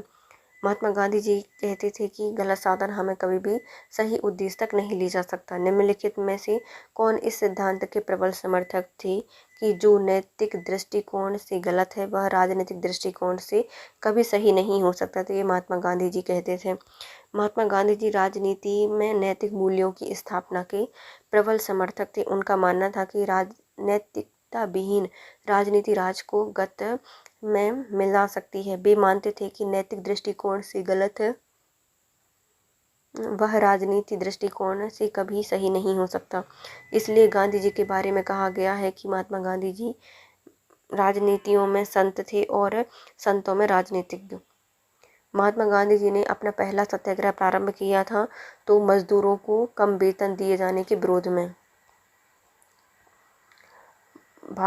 महात्मा गांधी जी ने सत्याग्रह का प्रथम प्रयोग 1917 में चंपारण में किया था। उसके बाद इनका दूसरा प्रयोग उन्होंने फरवरी-मार्च 1918 को अहमदाबाद के कॉटन मिल औद्योगिक मजदूर की कम मजदूरी विरुद्ध संघर्ष हेतु किया था। प्रस्तुत प्रश्न में दिए गए विकल्प में चंपारण का नाम नहीं है, इसलिए अहमदाबाद सत्याग्रह का प्रयोग प्रथम सत्याग्रह के रूप में चयन किया गया है। अहमदाबाद मिल मजदूर एवं किसानों में प्लेग बोनस को लेकर विवाद था। गांधी जी ने 3 दिन की अनशन, जो कि भारत में अपनी प्रमुख या प्रथम भूख हड़ताल थी। बाद में मिल मालिक इस मामले में मध्यस्थता के लिए तैयार हो गए और अंततः बोनस देना पड़ा। निम्नलिखित में से किस आंदोलन में महात्मा गांधी जी ने पहली बार भूख हड़ताल का प्रयोग हथियार के रूप में किया था? तो अहमदाबाद की हड़ताल में। महात्मा गांधी जी ने भारत में अपना पहला जन भाषण कहाँ दिया था? तो ये दिया गया था वाराणसी में। महात्मा गांधी जी ने भारत में अपना पहला जन भाषण फरवरी 1916 को बनारस हिंदू विश्वविद्यालय के उद्घाटन समारोह के अवसर पर दिया था। गांधी जी ने बंधुआ मजदूरों को मुक्त कराने के लिए अभियान कहाँ से प्रारंभ किया था? तो ये ऑप्शन में ही नहीं है। महात्मा गांधी जी ने भारत में सत्याग्रह आंदोलन की शुरुआत बिहार के चंपारण से की। चंपारण में किसानों का 1 बीघा जमीन में 3/20 भाग में 3 कट्टा में नील की खेती हेतु अंग्रेजों द्वारा बाध्य किया गया था, जिसे 3 कटिया पद्धति कहा जाता है। नील की खेती करने से इनकार करने पर अंग्रेज किसानों पर अत्याचार करते थे। इसके अतिरिक्त किसानों पर लगभग 40 प्रकार के कर थोपे गए थे। बिहार के एक किसान राजकुमार शुक्ल ने महात्मा गांधी से मिलकर अंग्रेजों के अत्याचार से किसानों को मुक्ति दिलाने के लिए प्रार्थना की। गांधी जी के कलकत्ता प्रवास के दौरान राजकुमार शुक्ल के साथ गांधी जी अप्रैल 1917 को चंपारण गए और किसानों के अंग्रेजों की बंधुआ मजदूरी से मुक्ति हेतु सत्याग्रह प्रारंभ किया। जुलाई 1917 को चंपारण एग्रीगेशन कमेटी का गठन किया गया। गांधी जी भी इसके सदस्य बने। इस कमेटी का प्रतिवेदन पर तनकटिया पद्धति को समाप्त कर दिया गया। 1917 से 1918 में अहमदाबाद में गांधी जी द्वारा चलाए गए सत्याग्रह किसने हिस्सा लिया था? तो इसमें मजदूरों ने हिस्सा लिया था। चंपारण की सफलता के बाद गांधी जी का अगला प्रोग्राम 1918 में अहमदाबाद के एक कॉटन टेक्सटाइल मिल में मिल मजदूरों के बीच मजदूरी बढ़ाने को लेकर चल रहे विवाद में हस्तक्षेप करना था। यह विवाद प्लेग बोनस को लेकर था। प्लेग का प्रयोग ख़त्म होने के बाद भी मालिकों इसे समाप्त करना चाहते थे, जबकि मजदूर इसे बरकरार रखने की मांग कर रहे थे। उत्पादन लागत, मुनाफा और मजदूरों के जीवन निर्वाह एवं खर्च की गहराई के अध्ययन करने के बाद गांधी जी ने घोषणा की मजदूरों को 35% बोनस मिलना चाहिए। मिल मालिकों द्वारा गांधी जी के अनशन के बाद गठित ट्रिब्यूनल ने इसकी बात मान ली। निम्नलिखित में से महात्मा गांधी जी का कौन सा संघर्ष औद्योगिक श्रमिकों से संबंधित था? तो ये था हमारा अहमदाबाद संघर्ष। निम्नलिखित में से किसके लिए अहमदाबाद संघर्ष प्रारंभ हुआ था? तो ये थे सूती मिल कामगारों के लिए, कामगार जो थे उनके लिए। महात्मा गांधी जी ने ट्रस्टीशिप के सिद्धांत के प्रतिपाद्य के संबंध में निम्नलिखित युग्मों में से कौन सा एक सही है? तो दक्षिण अफ्रीका में 1930 में ये हुआ था, 1903 में हुआ था। गांधी जी ने वर्ष 1903 में जोहान्सबर्ग में अपना लॉ फर्म स्थापित किया। वहां पर वर्ष 1910 तक रहे गांधी जी ने लॉ फर्म में ट्रस्टीशिप सिद्धांत को लागू किया था। विकल्प में दिए गए शहरों के साथ जो वर्ष दिया गया है उसे महात्मा गांधी जोहान्सबर्ग में ही थे। गांधीवाद अर्थव्यवस्था के विषय में निम्नलिखित में से कथनों में से कौन सा सही नहीं है? वे अहिंसा पर आधारित अर्थव्यवस्था पर बल देते थे, तो ये सही है। केंद्रीकरण शोषण और असमानता को जन्म देता है। तत्व अहिंसक सामाजिक संरचना केंद्रीकरण विरोधी है, तो ये भी सही है। वे भारत में मशीनीकरण के पक्षधर नहीं थे, तो ये भी सही थे। में तो कौन सा सही नहीं है? तो वह मशीनीकरण के पक्षधर नहीं थे। यूएसए में गलत है, ये पहले गलत हो जाएगा। यूएसए में कहाँ? गांधी जी का विचार था कि प्रत्येक देश की अर्थव्यवस्था वहाँ की जलवायु, भूमि और वहाँ के निवासियों के स्वभाव के ध्यान में रखकर एक निश्चित की जानी चाहिए। इस बात के आधार पर जहाँ तक अमेरिका का संबंध है, इन्होंने वहाँ के मशीनीकरण का विरोध नहीं किया था। महात्मा गांधी जी के अनुसार अस्पृश्य का सामाजिक आर्थिक सुधार संपन्न किया जा सकता है तो उनके कुटीर उद्योग स्थापित करके। महात्मा गांधी जी की आर्थिक नीति सभी तरह के शोषण का विरोध करती है, चाहे वह शोषण देश के भीतर एक वर्ग द्वारा दूसरे वर्ग का हो या बाहर से हो। महात्मा गांधी इसको दूर करने के लिए एक ऐसी प्रणाली कायम करना चाहते थे जिसमें व्यक्ति अपने मौलिक प्रयत्न के द्वारा स्वतंत्र वातावरण में श्रम एवं कार्य कर सके। इसके लिए इन्होंने स्वदेशी उद्योगों का पुनरुद्धार करना चाहा था ताकि लोगों को पर्याप्त भोजन मिल सके और भूख से पीड़ित न हो। इसके लिए गांधी जी ने कुटीर उद्योग जैसे गुड़ बनाना, घास काटना, कूटना, तेल पेरना, कागज बनाना, चमड़े का कार्य करने पर जोर दिया था। महात्मा गांधी जी का मानना था कि गरीबों और शोषितों का आर्थिक एवं सामाजिक सुधार करके ही मदद मिलेगी। गांधीयन इनोवेशन, गांधी जी का नवाचार का सिद्धांत क्या कहता है? तो कम निवेश पर अधिक उत्पादन, अधिक लोगों के लिए। गांधीयन इनोवेशन, गांधी जी का नवाचार का तात्पर्य है कम निवेश में अधिक उत्पादन, अधिक लोगों के लिए। यह शब्दावली सर्वप्रथम प्रोफेसर प्रहलाद एवं R.A. माशेलकर के द्वारा दिया गया था। तो सबसे पहले यह सिद्धांत किसने दिया था? प्रोफेसर प्रहलाद और R.A. माशेलकर के द्वारा दिया गया था गांधीयन इनोवेशन। कौन सी घटना सबसे पहले घटित हुई थी? तो सबसे पहले हुआ था चंपारण सत्याग्रह। चंपारण सत्याग्रह 1917 में हुआ था। खेड़ा सत्याग्रह 1918, सविनय अवज्ञा 1930 और असहयोग आंदोलन 1920 में हुआ था। चंपारण सत्याग्रह गांधी जी का प्रथम सत्याग्रह था। 19वीं शताब्दी में प्रारंभ में गोरे बागान मालिकों ने चंपारण में किसानों से एक अनुबंध के आधार पर यह विनिश्चित कर लिया कि उन्हें अपनी जमीन की 3/20 भाग में नील की खेती करना अनिवार्य है, जिसे तनकटीय पद्धति कहा जाता है। राजकुमार शुक्ल के आग्रह पर वर्ष 1917 में गांधी जी ने चंपारण सत्याग्रह की शुरुआत की। किसने यूरोपियन नील बागान मालिकों द्वारा किसानों के शोषण की तरफ गांधी जी का ध्यान आकर्षित किया था? तो ये थे राजकुमार शुक्ल। चंपारण में इंडिगो की किसानों की दशा को महात्मा गांधी का ध्यान केंद्रित किया था राजकुमार शुक्ल के द्वारा। चंपारण में तिनकटिया का सिद्धांत क्या कहता है? 3/20 भूभाग पर नील की खेती करना। गांधी जी ने भारत में पहली बार सत्याग्रह आंदोलन बिहार के कहाँ से स्टार्ट किया था? तो चंपारण से। गांधी जी का चंपारण आंदोलन क्या था? तो यह नीलकर्मियों की समस्याओं के समाधान हेतु स्टार्ट किया गया था। गांधी जी का चंपारण सत्याग्रह किससे जुड़ा था? तो यह तिनकटिया पद्धति से जुड़ा था। चंपारण जनपद में तिनकटिया प्रथा का तात्पर्य था भूमि किसानों द्वारा 3/20 भूभाग पर नील की खेती करने से। तिनकटिया कानून किस स्थान पर किसकी खेती से संबंधित था? तो ये था चंपारण नील की खेती से संबंधित था। निम्नलिखित कथनों पर विचार कीजिए। डॉक्टर राजेंद्र प्रसाद ने महात्मा गांधी को चंपारण आने तथा कृषकों की समस्या की जांच करने के लिए राजी किया था। तो ये राजेंद्र प्रसाद ने नहीं किया था, तो पहला गलत हो जाएगा। चंपारण जांच में आचार्य JB कृपलानी महात्मा गांधी जी के सहयोगी में से एक थे, तो ये सही है। महात्मा गांधी जी को चंपारण आने एवं कृषकों की समस्या की जांच करने के लिए पंडित राजकुमार शुक्ल ने राज्य किया था। यह चंपारण समस्या की जांच करने महात्मा गांधी के सहयोगी में Acharya JB Kripalani, Rajendra Prasad, Mahadev Desai, CF Andrews, doctor Anugrah Narayan Sinha, Rajkishore प्रसाद एवं HS पोलाक इसमें शामिल थे। चंपारण संघर्ष में निम्नलिखित में से किन्होंने महात्मा गांधी जी का साथ दिया था? तो यह राजेंद्र प्रसाद और अनुग्रह नारायण सिन्हा। निम्नलिखित में से कौन महात्मा गांधी जी के चंपारण सत्याग्रह से संबंधित है? तो यह है राजकुमार शुक्ल। चंपारण आंदोलन मुख्यतः किसके विरोध में था?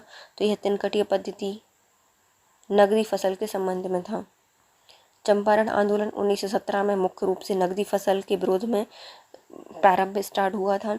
20वीं शताब्दी में प्रारंभ में अंग्रेजों के द्वारा बिहार के चंपारण में तिनकटिया व्यवस्था लागू कर दी गई थी। इस व्यवस्था के तहत प्रत्येक किसान को अपनी जमीन के 3/20 भाग पर नील की खेती करना अनिवार्य था। इसके विरोध में स्वरूप महात्मा गांधी जी द्वारा चंपारण सत्याग्रह प्रारंभ किया गया, जिसके फलस्वरूप चंपारण कृषि राहत अधिनियम 1918 बनकर इस प्रथा को प्रतिबंध कर दिया गया था। भारत में नियोजित विकास का विरोध किसने किया था? तो नियोजित विकास का विरोध किया था महात्मा गांधी जी ने। प्रश्नगत विकल्प में महात्मा गांधी जी में के द्वारा इसका विरोध किया गया है भारत के नियोजित विकास का। महात्मा गांधी जी वस्तुतः औद्योगिकरण एवं मशीनीकरण के विरोधी थे। इन्होंने कुटीर उद्योग एवं ग्राम उद्योग का समर्थन करके ग्राम अर्थव्यवस्था की आधारभूत इकाई माना है। ग्राम को अर्थव्यवस्था की आधारभूत इकाई माना है। इन्होंने मशीनीकरण के उपयोग के स्थान पर श्रमपरक उद्योगों को अधिक महत्व दिया है, ताकि अधिकाधिक लोगों को रोजगार मिल सके। इनकी ग्राम स्वराज की अवधारणा के तहत ग्राम ऐसी आर्थिक इकाई थी जहां के निवासियों की सभी समस्याएं वहां के उत्पादों से पूरी हो सकें। चंपारण आंदोलन से कौन संबंधित नहीं है? तो राजेंद्र प्रसाद हैं, JB कृपलानी है, अनुग्रह नारायण है, लेकिन जयप्रकाश नारायण नहीं है। चंपारण आंदोलन 1917 में गांधी जी के साथ राजेंद्र प्रसाद, अनुग्रह नारायण सिन्हा, JB कृपलानी, महादेव देसाई, नारायण हरि पारेख आदि शामिल थे। जयप्रकाश नारायण चंपारण आंदोलन से संबंधित नहीं है। चंपारण कृषि जांच समिति के सदस्य निम्नलिखित में से कौन नहीं थे? तो FG सलाई, DJ रीड और महात्मा गांधी थे, लेकिन अनुग्रह नारायण इसके सदस्य नहीं थे। चंपारण कृषि जांच समिति के अध्यक्ष FG सलाई थे, तो मतलब सलाई तिनकटिया को कर दो सलाई, तो इसके अध्यक्ष रहे हैं जांच समिति के। और इसके सदस्य में आते हैं DJ read, Mahatma Gandhi, LC आदामी, राजा हरि प्रसाद, नारायण सिन्हा और G रैनी, जबकि MEL टेनर इसके कौन थे? सचिव थे। देखो तिनकटिया पद्धति, तो उनको हमें कटिया क्या करना है, सिलनी है, तो सिलाई अध्यक्ष बन गए हैं इसके। FG सिलाई अध्यक्ष हैं। और इनके सचिव कौन बनाए गए थे? तो अच्छे से ट्रेनिंग दो सिलाई की, तो ट्रेनर MEL ट्रेनर इसके कौन बन गए थे? सचिव बन गए थे। सदस्य कौन कौन थे? तो ये DJ लेकर आए महात्मा गांधी, तो DJ रीड, महात्मा गांधी और आदमियों को बुलाया प्रसाद लेने के लिए कि ले लो और रैली निकालो। तो हरि प्रसाद, नारायण सिन्हा और G रैनी इसके सदस्य थे। अध्यक्ष रहे हैं इसके FG सलाई, सचिव रहे हैं MEL ट्रेनर और सदस्य रहे हैं DG read, Mahatma Gandhi, LC आदामी, राजा हरिप्रसाद नारायण सिन्हा और जी रैनी। दक्षिण अफ्रीका से लौटने के पश्चात महात्मा गांधी जी ने प्रथम सफल सत्याग्रह प्रारंभ किया था। कहाँ से? चंपारण से। दक्षिण अफ्रीका में जनवरी 1915 को लौटने के बाद महात्मा गांधी जी ने अपना सफल सत्याग्रह बिहार की चंपारण जिले में 1917 में चंपारण के एक किसान राजकुमार शुक्ल ने गांधी जी को लखनऊ में भेंट की और चंपारण आने का आग्रह किया। चंपारण का मामला बहुत पुराना था। 19वीं शताब्दी समाप्त होते होते जर्मनी की रासायनिक रंगों ने बाजार में नील की स्थान ले लिया। फलस्वरूप चंपारण के यूरोपीय बागान मालिक नील की खेती बंद करने के लिए विवश हो गए। किसान भी नील की खेती से छुटकारा पाना चाहते थे। गोरे बागान मालिकों ने किसानों की मजबूरी का फ़ायदा उठाकर उन्हें अनुबंध से मुक्त करने के लिए लगान और अन्य गैरकानूनी अवावों या करों की दर मनमाने ढंग से बढ़ा दी। किसानों की इस उत्पीड़न के विरोध में महात्मा गांधी जी के द्वारा चंपारण सत्याग्रह प्रारंभ किया गया। महात्मा गांधी जी ने सर्वप्रथम किस किसान आंदोलन में भाग लिया था? तो वो था चंपारण। निम्नलिखित स्थानों में से कहाँ महात्मा गांधी जी ने सर्वप्रथम सत्याग्रह किया था? तो ये था बिहार का चंपारण। बिहार में कौन से स्थान पर महात्मा गांधी जी ने प्रथम सत्याग्रह किया था? चंपारण में। निम्नलिखित में से किसने नील की खेती के संबंध में चंपारण में महात्मा गांधी जी को आमंत्रित किया था? तो ये थे राजकुमार शुक्ल। निम्नलिखित कथनों में से चंपारण सत्याग्रह के संबंध में सही कौन सा नहीं है? तो यह किसानों से जुड़ा था, सही है। तिनकटिया प्रथा के विरुद्ध संचालित किया जा रहा था, सही है। राजेंद्र प्रसाद और JB कृपलानी इसमें महात्मा गांधी जी के सहयोगी थे, ये भी सही है। यह प्रथम आंदोलन था जिसमें महात्मा गांधी जी ने संपूर्ण भारत के स्तर पर प्रारंभ किया था, तो ये D वाला गलत हो जाएगा। चंपारण सत्याग्रह मात्र चंपारण तक ही सीमित था तथा प्रथम आंदोलन था जिसमें महात्मा गांधी जी ने राष्ट्रीय स्तर पर प्रारंभ किया था। रूल एक्ट सत्याग्रह या रूल एक्ट एक्ट के खिलाफ में था 1919 में। चंपारण से संबंधित तीनों ही विकल्प सही हैं और D गलत था। चंपारण नील आंदोलन के राष्ट्रीय नेता कौन थे? तो चंपारण नील आंदोलन के राष्ट्रीय नेता थे महात्मा गांधी।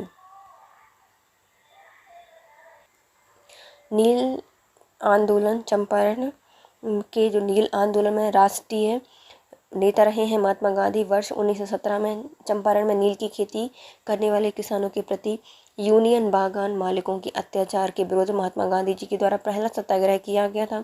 इस आंदोलन महात्मा गांधी जी के सहयोगी थे राजेंद्र प्रसाद, ब्रजकिशोर महादेव देसाई, नरहरि पारेख और JB कृपलानी। महात्मा गांधी जी के चंपारण सत्याग्रह का किसने विरोध किया था? तो ये थे NG रंगा। NG रंगा ने महात्मा गांधी के चंपारण सत्याग्रह का विरोध किया था, जबकि रविन्द्रनाथ टैगोर ने चंपारण सत्याग्रह के दौरान इन्हें महात्मा की उपाधि दी थी। खेड़ा के किसान के पक्ष में महात्मा गांधी जी के सत्याग्रह संगठित करने का क्या कारण था? तो अकाल पड़ने के बावजूद प्रशासन ने भू राजस्व की उगाही स्थापित नहीं की थी, तो पहला सही है। दूसरा, प्रशासन का यह प्रस्ताव था कि गुजरात में स्थायी बंदोबस्त लागू किया जाए, तो ये गलत है। स्थायी बंदोबस्त अभी कहाँ से लागू करेंगे? 1918 में गुजरात के खेड़ा में किसानों की फसल नष्ट हो जाने के बाद भी सरकार ने लगान में छूट नहीं दी और भू राजस्व उगाही स्थगित नहीं की। इसी मुद्दे पर महात्मा गांधी जी ने खेड़ा में किसानों के पक्ष में सत्याग्रह संगठित किया। खेड़ा आंदोलन प्लेग फैलने और अकाल पड़ने के कारण किसानों के लगान अदा करने में असमर्थ होने और राज्य के प्रति उनके असंतोष होने के परिणाम स्वरूप हुआ था। इसके साथ हमारा ये वाला वीडियो होता है complete guys. If you like my video please share, subscribe and comment. Thank you so much guys, have a nice day.